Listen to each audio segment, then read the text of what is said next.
fantastic week, ready for an amazing weekend, and that life is treating you well. In fact, that you're treating you well, because ultimately it's all about the choices you make. Life is good here at Tanglewood. It's a beautiful day here in paradise. Sun is shining, blue skies. What can I say? Busy as usual, but other than that, all's well. So I'm going to be answering questions today. I'll jump in here. First of all, hello there to all the folks joining here on Instagram. Good to see you. Can your body detox from vaccines that you get since you were a child? Well, that depends on the nature of the substances injected into your body. It's cold there. Okay, Mark. Well, I hope it warms up soon. And I'm sure you're keeping yourself warm by staying busy on a bike, etc., right? Running. But yeah, your body can detoxify stuff that has been in the body for decades, absolutely decades, as long as it's detoxable. In other words, substances that have a permanent effect on the body, you can't detoxify that. And that's what's been happening lately. But for many of the things that I was injected with as a child, I think they were vaccines, maybe less, maybe it was 9 or 10 from the time I was born until I was 18 or so.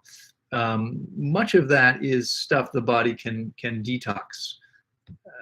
Recent ones, not so much. Recent ones, I mean, some of it yes, and some of it unfortunately maybe not. So if you were one of those people who unfortunately made that mistake, the most important thing you can do now is to fast, to give your body the chance to cleanse and heal, because there's no more powerful way to get whatever garbage the body can get out of the body, as well as to deal with the effects of whatever's going on there. Okay, so I hope that makes sense. Glad to see you here. Hello, Flyer.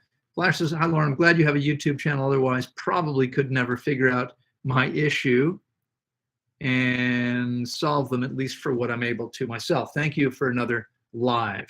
You are very welcome. I'm going to turn that down just a little bit, a little brighter than I need it to be. Good morning, Judy. Good to see you. Thank you for taking the time to meet with us weekly for your insights into the healthiest way to live our lives. Your knowledge has enlightened my life. Well, thank you so much for your kind compliment. It's always nice to hear that you're having a positive effect on someone. And that's, of course, what I'm here to do as much as possible. And so thank you for speaking up. I'm really, really grateful that I can be here and, love doing what I do. I'll go back over here to Instagram. We have D. Alec, who says, hey, Loren, I would love to interview you on my podcast, brother. I'm good friends with Andy Kaufman and Grayson Dart. Can I PM you for that? Yes, absolutely. Feel free to message me here on Instagram, and I would be very happy to join you on your podcast. I love doing those things. I'm happy to share as much information as I can. So I'll look forward to hearing from you. Take care. All right. Hello, Luke. Good to see you. Let's see here. Leslie says, 4 weeks ago, breathing got a small piece of paper or lint stuck in the throat. It's something minor but annoying. I tried drinking carbonated water, but it hasn't helped. It's even in my esophagus. Will fasting help? Well, it's entirely possible. I mean, because we're talking about a physical obstruction, the question is, what does your body need to do to remove it? And chances are good. I mean, again, you're fasting, your body knows exactly what needs to go. And so it typically will expel physical toxins. The throat's an interesting place. I've had stuff lodged in my skin that I wasn't able to get out, and my body was able to reject it all by itself. When it's in your throat, I'm not so sure if that's possible, but I would think that yes, fasting could only help because it gives your body the optimal conditions to cleanse and heal regardless of what's going on. Okay, this reminds me of something. There was a comment, I think it was here on Instagram, but I can't find it. You know how on my cell phone you get the summary of everything going on. You can see there's Instagram. You can see all that. And I glance at it sometimes. Because I have no cell phone signal here at Tanglewood. I'm not on my cell phone a lot, but I mean it is connected to the Ethernet, and so I'm sometimes looking at it. And I saw this, and then when I went into Instagram, I couldn't find it. And I guess once you've looked, it disappears. So I'm guessing the person deleted it. But the comment said something like, your methods aren't good for everything, or don't help, or something like that. And I thought to myself, well, it's absolutely true. If the paint is peeling in your bathroom, then fasting isn't going to help. Okay, if your car won't start, then fasting probably won't help that either. If if there's a bully picking on your child at school, fasting may not help. Fasting the bully may help, but fasting you isn't necessarily going to change that. Okay, but when it comes to what's going on in your body, let's be completely clear that healing is a biological process. Now, needless to say, there's an enormous industry called pharmaceuticals, big pharma, that wants you to believe otherwise. They want you to believe that you need to put toxic crap in your body to get healthier. But that doesn't even make any sense. I mean, it's the stupidest thing you've ever heard of, right? The stupidest thing I've ever heard of. I won't speak for you. I'll speak for myself. How's that possible? How can taking something toxic make you healthier? It cannot. It can only suppress symptoms.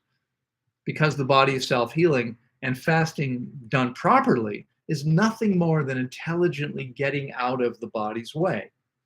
When we do it properly and long enough, it is indeed the best way to deal with anything going on in the body. Now, of course, anyone's free to disagree, certainly free to do or not do whatever they want to.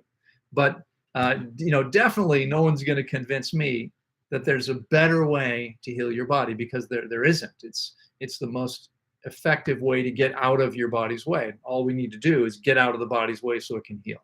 Remember, only the body can heal the body. There is nothing else. That's all there is. All right. I believe it's Sophie says, I'm a painter, decorator surrounded by dust and chemicals. Shall I quit and do something that's better for my health? I have developed respiratory issues after spraying the paint. Yep. I saw and responded to your form this morning. I don't know if you've seen my response yet, but yes, I did read through that. It would probably be wise to stop doing something that's actively poisoning you. And the problem is that it's not just dust, but it's probably also chemicals from the paint itself. Hey, buddy, those things, are things that don't belong in your body. And as long as you're continuing to take them in, it's probably not going to fare well for you. So, the first step would be out there, don't actually do much. You can, you've probably seen some of these things, people smelling perfumes through a mask. I saw something recently. They had someone I think she was working in a shop selling perfumes, and she was like, here, smell this. And they were smelling it. She was smelling it herself. If you can smell, a drop of perfume is actually fairly large. You're actually, when you smell something, that substance is there in the air. And that's much larger than some of the stuff people are trying to keep out with these masks. In terms of dust, it's probably much larger. And there are some masks that obviously work well, but you need a really good respirator if you're spraying chemicals, including paint. Paint, includes, in most cases, toxic substances. So you want to make sure, if you're going to continue doing that you're using something that actually protects you. Otherwise, you're going to wind up like many people that you work 40 years or whatever it is, and then you retire and then you get sick and die, because that's what will happen. And you may be more sensitive than other people. Maybe other people are okay or seem to be okay right now using the same substances when it's having this negative effect on you. That may be the case. But the bottom line is that it's not good for anyone to be taking these chemicals in, and you want to avoid it as much as you possibly can. So fasting for you would absolutely be the very best way to heal your body. And if you want to schedule a consultation to talk about that, or you want to schedule a fast to make it happen, I'd be very happy to help you. I know you can take your health to an amazing new level if you're willing to do what you need to do. Okay, so let's see here. I'm going to try something different. It's funny. I get sort of tired of this same design. So I'm going to take this and see if I can make this happen here. I'm going to move this with me on Instagram. You're wondering what's going on. I'm switching over to the other side here. So other side of my laptop. You're going to see the other side now. All right. Let's see. Is that better? You get a different view now. I hope that's a little better. I'm not sure. I'm not sure if that works better or not. But anyway. All right. Where was I? Okay. So we have Najib family says, I work nights 3 days a week and sleep during the day a few days a week. You think this is detrimental to my health? Yes, unfortunately, it absolutely is detrimental to your health. There's no question about it. We're diurnal animals. We're meant to be awake during daylight hours and resting in the dark at night, whether you sleep or not. Situation where you are sleeping during the day and working at night via artificial lighting all the time is definitely not a good idea. Okay, again, maybe I should become an employment counselor, but yes, it sounds to me like you would be better off finding another way, assuming you can. I mean, I realize these are difficult times and it's not always easy to to find something that you really enjoy, but if you can, well, of course, we can all create anything we choose to. And we live in an amazing world. I mean, what you might want to do, since you have this issue, is do some research and then publish an ebook and get it out there to help educate other people at the same time, while making a living, while creating a new income for yourself. But yes, it's not a good idea to be working this way, because that is not what our bodies were intended for. Okay, better light. Okay, good. Danya, how are you? Boom says, what do you think of hyperbaric oxygen therapy? Well, I don't really know very much about it. Hello, Ian. But as you're probably aware, I'm not a fan of manipulating the body, and I'm not a fan of doing things that are unnatural for the body. And so while we need oxygen, we're not meant to breathe pure oxygen, and in general would be better off not using such therapies, right? So our bodies need oxygen, but we're meant to breathe air and extract the oxygen from there. It's a relatively small percentage. If I remember correctly, somewhere around 17% of the air we breathe is oxygen currently. It's probably not what it should be. I mean, I know there was more, I'm just going to unplug here. There was more oxygen in the air in the past. And unfortunately, things have devolved. It's not as good as it used to be. But we don't want to breathe, and we're not meant to breathe 100% oxygen. So I would say this is something, I mean, I would probably look to the experts. I'm not an expert with hyperbaric oxygen, but I would avoid doing anything unnatural unless absolutely necessary. Daniel says, I'm coming to the Fruit Festival, excited to see you again. Fantastic. Well, I'm looking forward to seeing you again too, Dania. And it's a good reminder, I appreciate this, that we have this amazing event coming up in just a couple of months. It runs from the 17th to the 24th of February this year, 2023, coming up. And it's amazing. If you've been to other fruit festivals, I mean, if you go to Woodstock Fruit Festival, you are eating mostly fruit that came from somewhere else.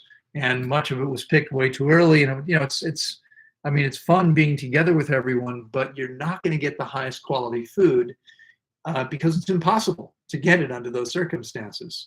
Here, everything we offer is organic.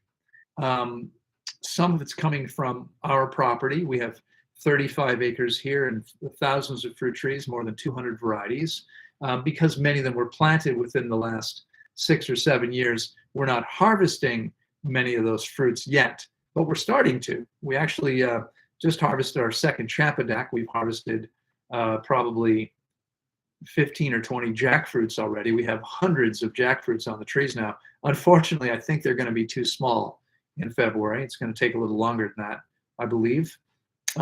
Fresh fruit that was picked no more than 2 or 3 days before we get it. Whereas, in the US and Europe, you're often eating food that was picked weeks before. That's how long it can take to get to the store shelf or the festival grounds. So it's definitely not the same thing. All right, we have a super chat here. I should probably change my screen back so I can see a little more easily. This is Nick 800 1972 has made a 20-pound contribution. Thank you, Nick. Nick, I don't know if there is one. If you're asking a question, which is often what happens, but if you have one, feel free to post it here. Okay, since I don't see one. Next week I'll be back, by the way, talking about a specific subject. I haven't decided which one yet, but last week I did a subject. I didn't answer so many questions. It was mostly just me talking about something in particular, and I'll do the same thing next week. This week I'm just going to be answering your questions for the next little while. All right, let's see here.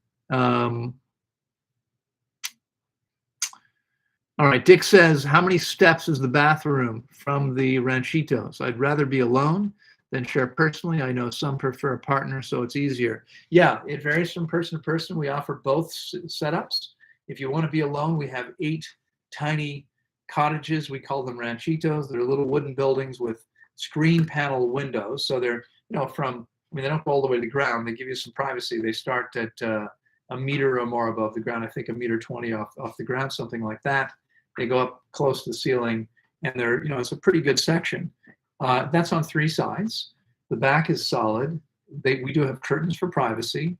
You're in the garden and really feel connected to nature. Because it's a kind of a small space, you kind of feel held. I mean, most people really love these buildings. And how far you are from the bathroom depends on which one you're in. If you'd like to be closer to the bathroom, you can let us know that, and we can do our best. If you're reserving early, we can do our best to put you in the one that you want, in one that's going to be closer than the others. They range from probably 5 to 10 meters from the bathroom. So it's we're talking about a 15 or 30-second walk, I suppose. If you're walking slowly, it's not very far. It shouldn't really be a problem. All right. Let's see. So back over here, Amir says, hello from the other side of the globe. Great to see you again in the morning there in paradise while spending the evening here. Not much of a paradise. Okay, well, I hope it's not so bad. Amir says, what's the minimum TDS of water, that's total dissolved solids of water, not to be negatively charged and pull the electrolytes out of the body while doing prolonged water fasting? What's the TDS of Tanglewood water? I don't remember. I don't know the answer to either question, I'm sorry to say. I don't know if there is a minimum total dissolved solids. I don't think it's simply about how many, this is talking about, okay, so here's a glass of water. You can see it looks pretty clear, but in fact, there are dissolved, little tiny particles that are in the water. You can't see them most of the time. In some cases, water's cloudy and you can see them. But here, our water's, virtually completely clear. In fact, what's not clear is the glass, not the water. I can see the glass, probably has fingerprints on it and so forth. It's been sitting on my desk for several days. But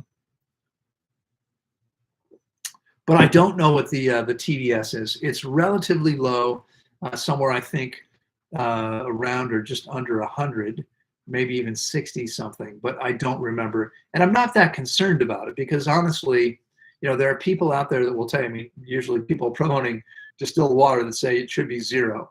But that's nonsense. This sort of comes back to the question about breathing oxygen, pure oxygen. We're not meant to drink pure water.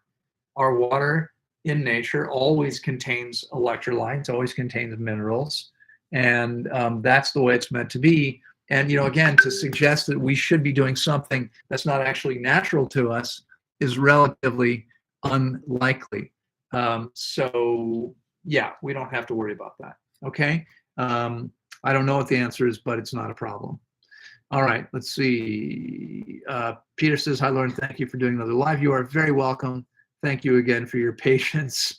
Thomas says, saving up to come 3 weeks soon. Let me encourage you. I don't know if you mean 3 weeks fasting, But I would say if you can, you want to spend a minimum of 4 weeks here doing 21 days fasting, even if you're very lean, because in the weight loss is front loaded. So loss for the average person on a 21-day fast happens in the first 14 days. In the last week, we lose only about 14% of the weight that's going to be lost. And so it often happens that people say, well, I'm lean, so I'm going to go a little bit shorter. But that doesn't make sense, because most of the benefit occurs in the last week. It takes 10 to 11 days to get to the deepest part of the process. So you want to fast longer, not shorter. You get much more benefit that way. And because all the weight loss occurs, hello, Sherry, nice to see you. Because most of the weight loss occurs in the beginning anyway, what's the point, right? So now I realize there may be other reasons, including maybe you only have 3 weeks free. Maybe you can't get more time. Maybe your budget only allows for a 21-day stay. If you can get here for 28 days, I would strongly encourage you to make that happen, because I think you'll find it will be far more beneficial to you if you can do that. Okay. Carlos says, are you familiar with the Master Cleanse as established by Dr. Stanley Burroughs? I'm chuckling because Carlos, I have been around the alternative health and healing part of the world for a long time. I began studying nutrition in 1975.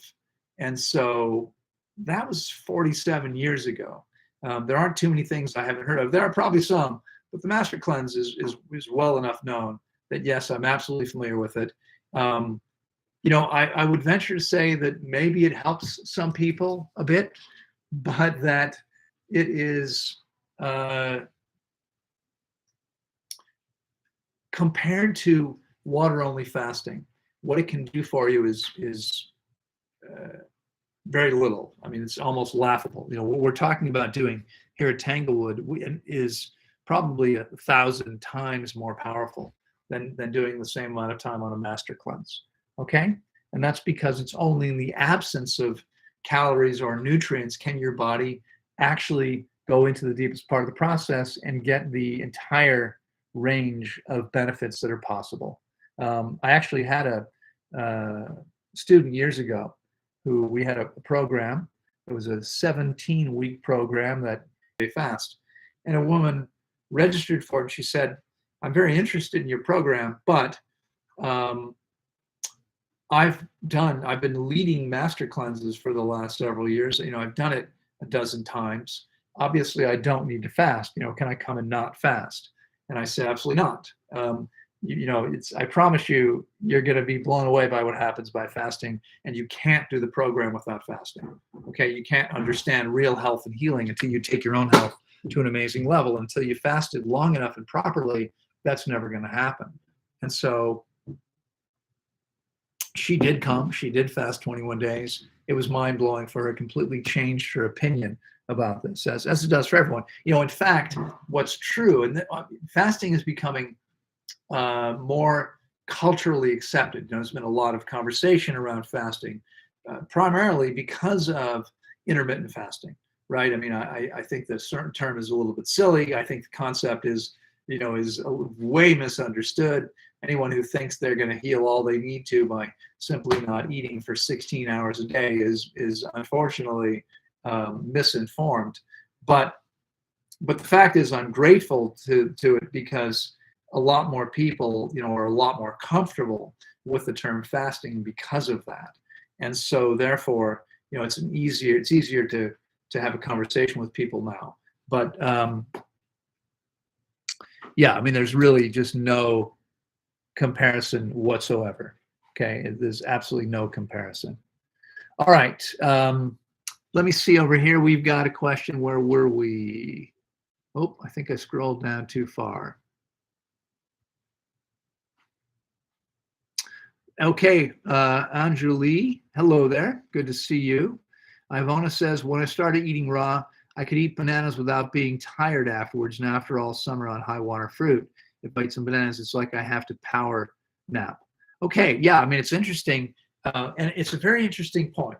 Okay, when first going raw, bananas were no problem. Now, after spending a summer eating high water content fruit, not feeling so energetic on bananas. What's going on here? Well, what's going on is that by eating a whole summer of high water content fruit, your body was able to detoxify a bit. You were able to rehydrate a bit. You were able to take your health to a much higher level.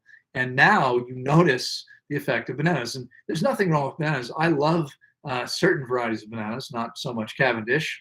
But right now, for the last week, we've had my favorite kind of bananas here, both the Cuban red bananas and the yellow ones that look the same as well. They taste the same, but they're yellow on the outside. And I've been eating those bananas. I mean, I've only been eating usually it's 2 meals a day. Lately, it's been 1 meal most of the time. And it's a lot of those days have been bananas because I love these bananas so much. I feel fine when I eat them. But if your body still has work to do, you're probably going to notice a significant drop in energy and hydration, which is often why you'll feel less energetic because they're actually taking some water for your body. Hi, sir. Do you eat mangoes during the winter? Well, Tessa Jane, we don't have a winter. I mean, technically, the winter here, I mean, technically winter is the same here as it is North America or Europe because we're north of the equator. But in Costa Rica, we call December through early May summer, and the rest of the year winter. That's what they say. And that's because it's the rainy season here the rest of the year. And the December through early May is the dry season where I live. It doesn't rain. And so the sun shines, the skies are blue, it's beautiful every day. And we call that summer. And that's when the kids have their summer vacation. Now here they combine it. They get their summer vacation over the Christmas break at the same time, right there. That's all happening at the same time. They do take a break some other point in the year, but most of it is happening over the winter from mid-December through February, I believe. They go back to school in March, early March. And so, yeah, in fact, it's sometime in February that the mango season starts here. So we actually get mangoes here from somewhere in Costa Rica all year long. They're obviously the best, and our own trees are fruiting here because we're up in the mountains at about 2,000 feet, a little later than the mango season starts at sea level. So we get mangoes here for about 2 months. We have various different varieties. They start fruiting around. I think it's probably in May that we see most of our own mangoes. May and June, something like that. But yes, we eat mangoes. In the winter, we have mangoes in the kitchen, 2 or 3 varieties right now, pretty much all the time. All right, Max says, hi, Loren, excited to come to work with you on December 17th. We're looking forward to having you. You think eating fruits and salad in Canada without supplements is doable? Absolutely. Yeah, once your body's clean enough, you should be able to get everything you need from eating fruits and leafy greens. The one exception may be if you are living someplace, first of all, how far north you are, and second, how cloudy it is where you are. So if you're in a place where there isn't a lot of sunshine, you may not be able to get enough vitamin D all year long. Now that would be unfortunate because vitamin D is critically important to us. It's a hormone. It's not actually a vitamin at all. And the body should be making it, and we make it only upon exposure to sunlight. And so we're tropical animals that should be living in places where we're getting sunlight, exposure all the time. You can take this artificial vitamin D, but it's not the same thing. And unfortunately, it encourages your body to stop producing what it's meant to be producing. Okay. Jungle Bright says, can we somehow prevent gray hair? If so, how? No, unfortunately. I mean, I wish we could. If we could, I'd be doing it. I would have done it if I knew how. Gray hair is largely genetically programmed. It would be similar to asking me, can we somehow prevent having, being Caucasian or having green eyes or being 6 feet tall or having a small frame? Can we prevent that? No. I mean, these things are genetically predetermined. There's not much we can do about them. There are people who lose their hair color because of nutrient deficiency. But in most cases, at least, the science still says, I mean, there are claims out there, there's people selling you things, but the actual science still says that no, that's not happening. But you're not going to prevent gray hair with nutrition, and you're not going to reverse gray hair with nutrition unless you lost your gray hair, your hair color, because of nutrition. Right. So if your diet was very bad and you were deficient in certain nutrients, you could lose your hair color. But in most cases, it's programmed. Jungle Bright says, but some people gray quite early. Right. Well, yes, I'm one of them. In my family, I had 3 sisters. We all began to, I mean, my hair was black. You can still see a bit of darker hair here in my mustache, but it was all, pretty, very, very dark brown, close to black.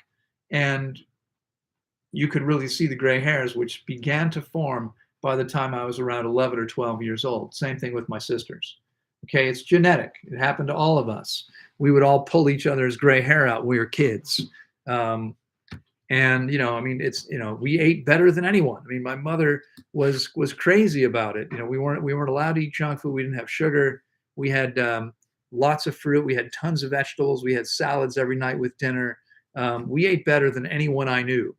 Better than most people I know now growing up. Very few people eat this well. And still, we all developed gray hair. So, was it stress? Hard to imagine, maybe. I know kids who had tougher lives than we did, who don't have any gray hair even now, or didn't have any back then for sure. All right. Hello, Bud. Good to see you. Skytree Girl says, I wake up early at 1 a.m. and go to sleep 6 p.m. naturally. Okay, well, what I would suggest to you, okay, so I'm going to share something with you that I've shared many times before. Depending on how new you are, or how many times you've heard me before, you may or may not have heard this. But as I was working out way back in the 70s and 80s, and beyond, I mean, I didn't figure everything out. I'm still figuring things out all the time. But I sort of figured out what works to create an amazing level of health. And I've been teaching and practicing the same thing with very little variation now for 30 plus years. What I found works, it still works. I still have people, I guarantee people amazing results. And I asked myself a simple question. I realized, as I said a few minutes ago, that we're tropical animals. And so I asked myself a simple question. What would I do if I lived in the tropical jungle? Not in a building, not in a house in the tropical jungle. But what would I do if I actually lived in the jungle like other species? What would I be doing? So, Skytree Girl, imagine that you're living in the jungle, in a tree, on the ground, whatever. Are you going to be walking around the jungle at 1 o'clock in the morning with no light? Okay, it gets dark in the jungle. Are you going to be walking around if you can't see? I mean, on a bright, moonlit night, maybe, but most of the time, probably not. And so, what I would say is, first of all, going to bed at 6 p.m., especially when the sun goes down, this time of year, it starts to get earlier and earlier, right? That makes perfect sense. We're meant to rest when it gets dark, naturally. If we had no light, what would we do? We don't see very well at night. And so, if we were living in nature and started to get dark, we would probably be looking for a place to lay down and rest. And that's what would happen. If you woke up at 1 o'clock in the morning and it's still dark for many hours, what would you do? Well, my guess is you would stay there resting until there was enough light to see where you were going. So my point is, whether you're awake at 1 a.m. or not, my advice would be to rest in the dark until the sun comes up. That's ideal. We need those hours of darkness. Okay? Abraham says, hello. Thank you for all you do. I fasted remotely with you before during COVID times. I really want to go fast at Tanglewood and get the real experience, but I need to manage time and money. Okay, Abram, we will look forward to seeing you whenever you're ready. How often are our fasts? Well, we're typically doing, I'm not sure. I mean, I actually would have to count how that works, because our like this session started in November and runs into January, but it's mostly this year, right? So we have this session. We have a session that runs from February 25th to May 6th. We have another session that runs from early June, I think the 7th or 8th of June until, that's a 6-week session. So that's going to run until roughly the end of July, if I remember correctly. And then we open again and are open until sometime around, let's see, it would be August and September, sometime around early October, the very beginning of October. And then we close again for 5 weeks, I think, and we open again in November as we did this year. And so you can, that's, I mean, we're open quite a bit. We're closed for various periods. I need a break between sessions and like to travel so that's why we're closed. Now, eventually this will change. We used to be open all the time. In the first various years we were open all the time, but I worked all the time without stop. I still work all the time. It's just a little different now when we're closed. And so back then, we were open all the time. We had people all the time. We closed twice, once to move. After a few years, we moved. We needed much larger quarters because we expanded. We had so many amazing results just through word of mouth. I mean, there's no YouTube, there's no advertising. Through word of mouth, we expanded quite quickly from 8 beds, I think it was, to 16, and we stayed really busy there until when we closed once for renovations after we moved. And then we moved again to Central America nearly 17 and a half years ago. We're a couple months away from being half a year. But after we moved here, I realized that, so for the last 17 plus years, we've been running sessions with breaks. We used to do 4 and 9-week sessions. Now we do 10-week sessions. We had 4 weeks between them. And we do 10-week sessions, and I realized that most of the time I wanted a larger break than that. So we have sessions where the break is only shorter sessions. I think it's only 4 weeks after the 6-week session, for instance. But most of our breaks are, or even less. We did a session this year. We had a 2-week break. Most of our breaks are 5 weeks long. So if you go to tanglewoodwellnesscenter.com, you will find our schedule on the homepage for the next year or so. Okay? Happiness is a life goal. Says, hey, Loren, I'd like to book a session for 20 days at my home. How would you measure that I'm hydrated enough? This is my biggest issue. I know it's the most important while fasting.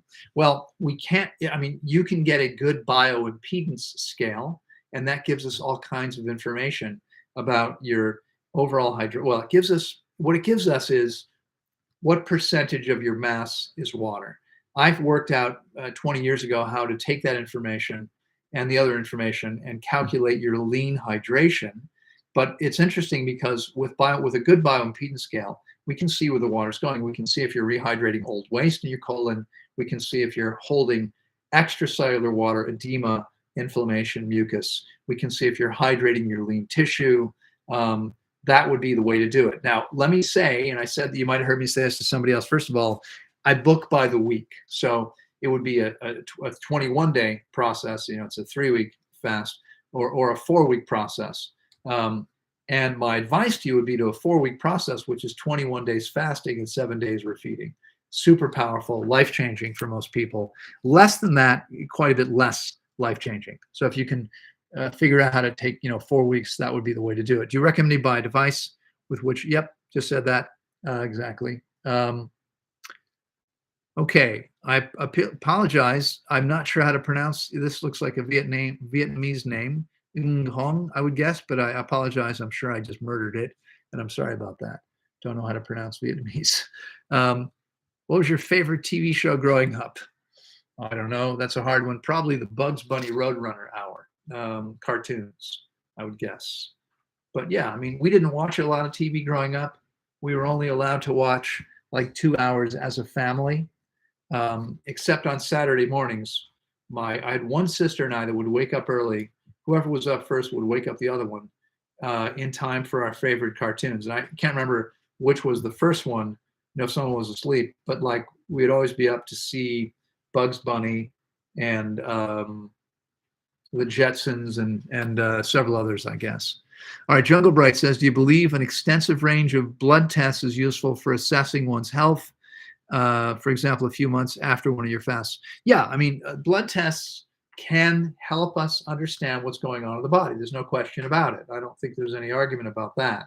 I mean, I think blood tests are often misinterpreted, and there's a lot of problems with the way that conventional medicine interprets these tests. Because, for instance, But I mean, that's just as simple as talking to someone who understands how they should be.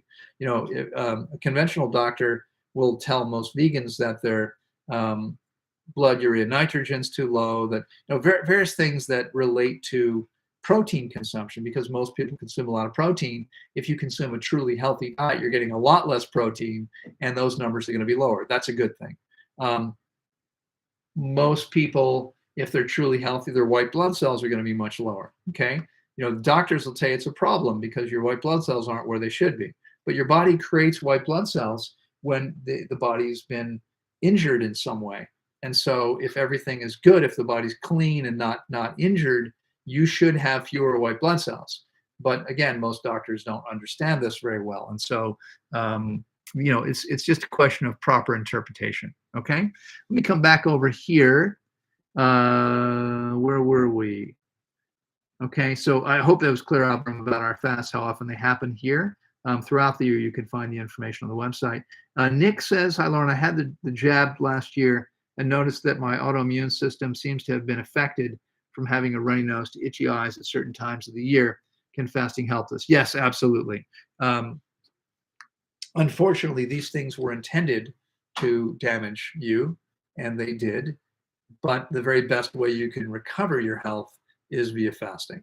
And so, it's got to be long enough, and it's got to be properly, and you're going to want to have supervision to make sure you do it that way. If you can't get yourself with me, it's a group call every day.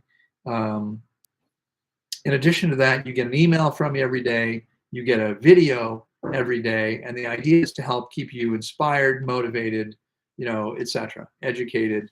And so this works really, really well. We have a lot of people who take advantage of this because they can't travel, don't want to travel, can't afford to travel. Maybe they have kids at home they want to leave. There's lots of reasons why people work with me remotely. But obviously, if you can get here, there's nothing like being in paradise. And what we have here at Tanglewood is amazing. It's a spectacularly beautiful place.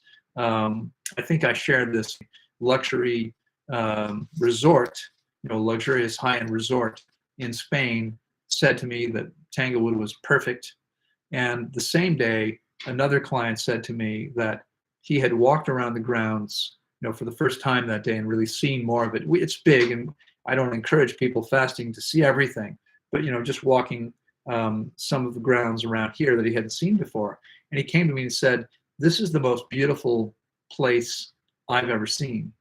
And we've heard that before many times. So there's nothing like being here in this environment with the climate here, the amazing high quality food when the time comes to eat, being surrounded by a group of like-minded people going through the same process, being here with me so that, when you work with me remotely, we have the call every day and you're getting information from me. But when you're here, it's two-way. And, I do lectures and you can ask questions and, right there as things occur to you. And so it's really powerful that way. All right. Let's see. We got lots more people here on Instagram joining. Hello there. Good to see you all. I hope you're well. Thank you for sharing all the fruit. LX Durian, that looks good. Have to go. Have a nice day. You too. Good to see you. All right.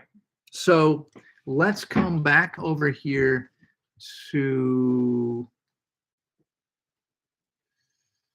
where are we? Okay, Amir says, how harmful is eating raw organic egg yolk compared to raw organic nuts and seeds germinated?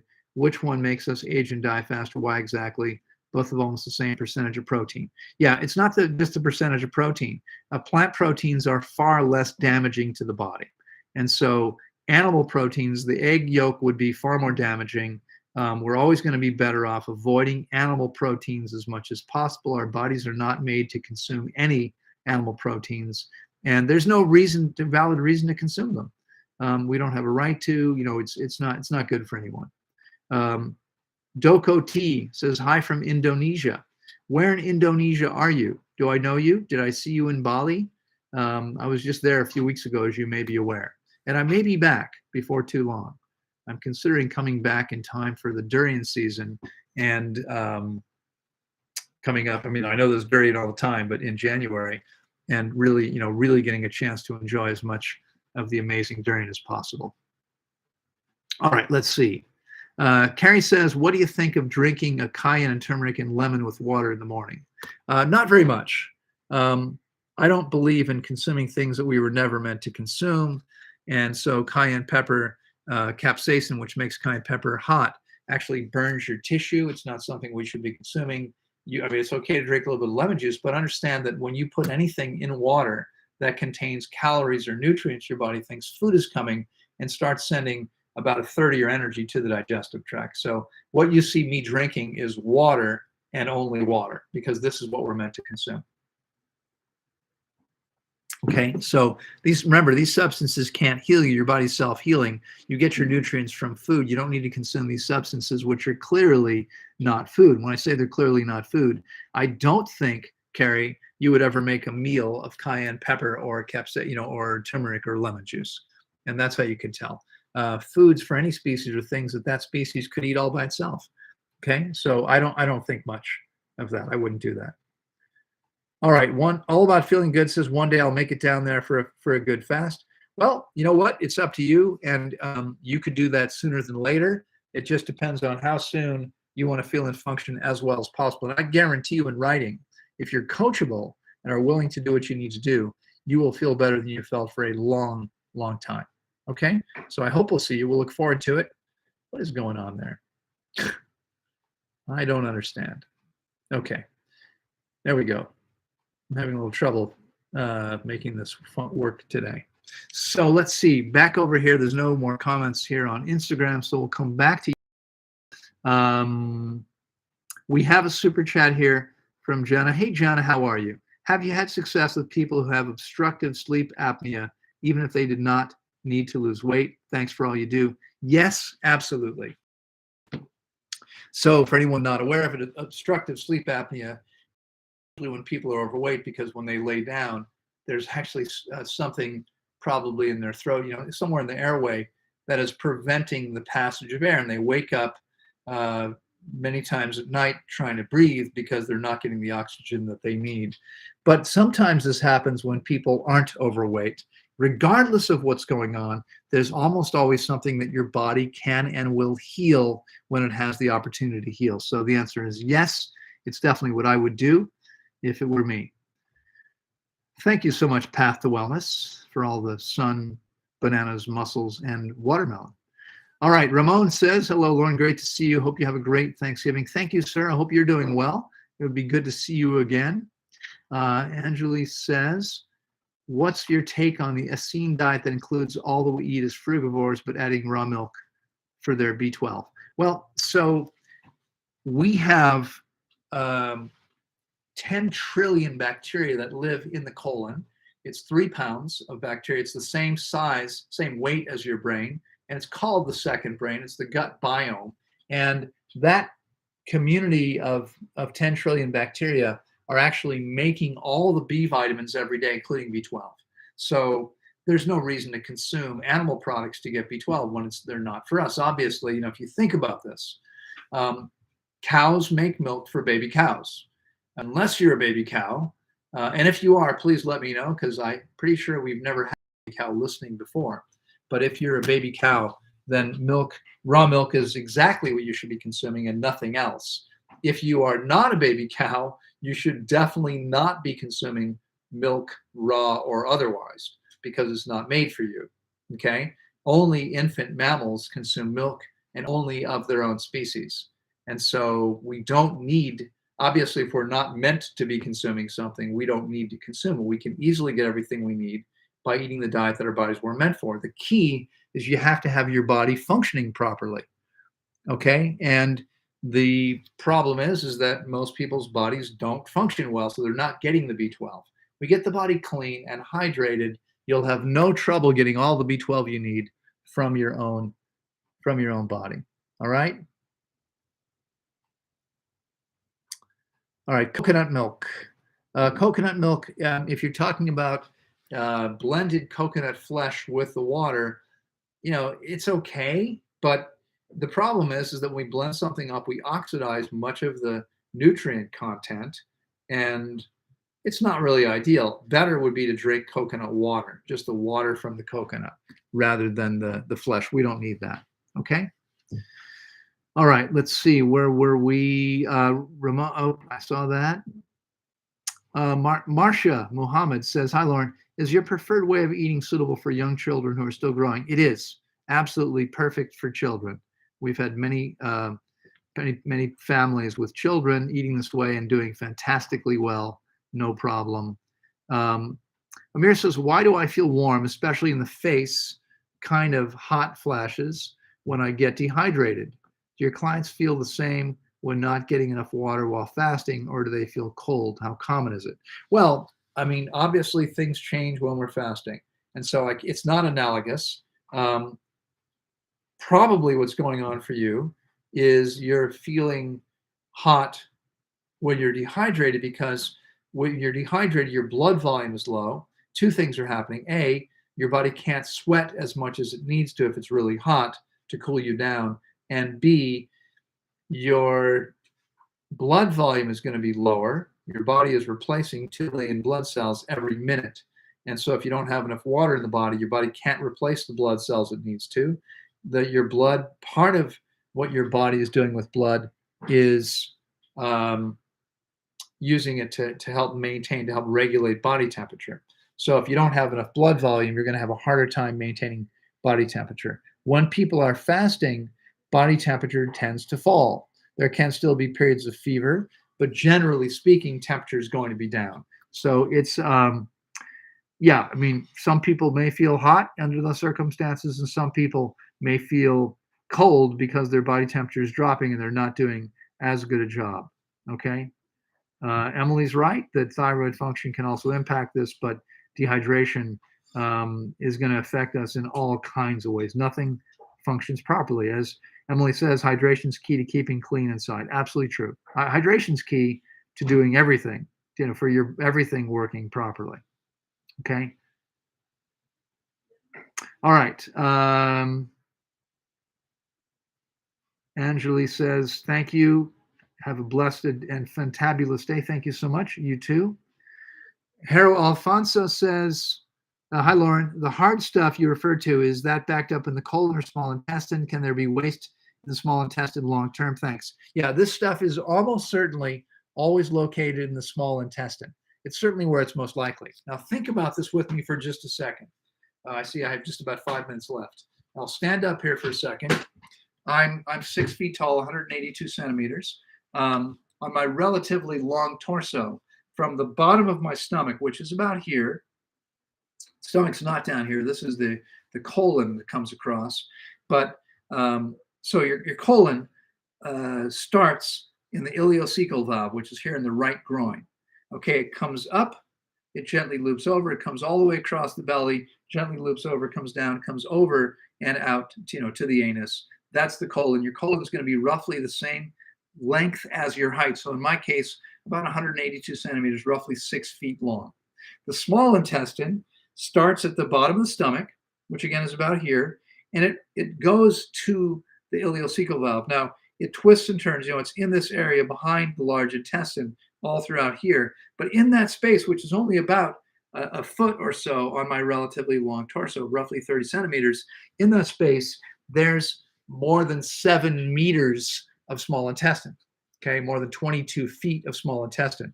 And so I think it's obvious that it's much more likely to wind up where there's all these twists and turns, and we have a tube which is 1/3 the diameter of the large intestine. It's much, much narrower. Okay, so this is where the stuff is likely to wind up. This is where it's far more likely to accumulate, and we see lots of evidence that this is exactly where it is. Okay, some of you have heard me talk about this before, but I had a client several years ago. He actually was here 3 times. The first time he was here, he had a colon. After he left here the first time, he showed up here very sick, super pale, big dark circles under his eyes. He'd been sick for a long time. It turns out his colon was dead black tissue. They removed his entire large intestine. The colon was gone. Okay, when he came back to fast the second time, he had no colon. He had a bag. It looked like a fanny pack that he would wear around his belly. Wind up. go into the bag, and he would have to dump the bag out and wash it out after every meal. That's what would happen. But he fasted with me 2 more times for 42 days each time. And each time he fasted for 42 days, every single day of those 42 days, there was material going from the small intestine into the bag. Every single day he had to clean out the bag. 42 days fasting, twice, 84 days. Clearly the stuff is there. It makes much more sense, and we've seen evidence of this. By fasting long enough and properly, people get rid of this stuff, and it changes their life all the time. Does kiwi fruit keep ripening after it's been picked and have less acid? Is it more like a pineapple? What about persimmon? Persimmons ripen after they're picked. Kiwis, I'm not sure about. I don't remember. It's a good question. I'll have to check that out. I don't know if anyone knows. Sometimes people think they do, but they don't necessarily. Do you do different types of fasts, or is it generally the same? Well, what we do, there's only one type of fast. Fast means complete abstinence from all nutriment, which means calories and nutrients. So what we do here is water-only fasting, because fasting without water is insane and harmful and dangerous. That's what we do here. What helps dry eyes is getting hydrated. So if your eyes are dry, you're probably dehydrated and would benefit from getting high. You would benefit from fasting, because fasting is the best way to get the body hydrated. We have to clean the garbage out before we can get hydrated.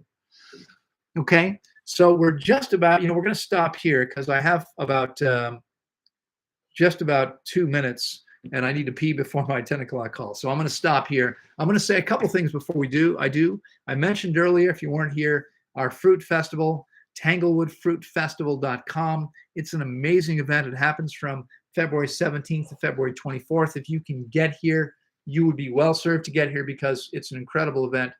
We have yoga classes every day.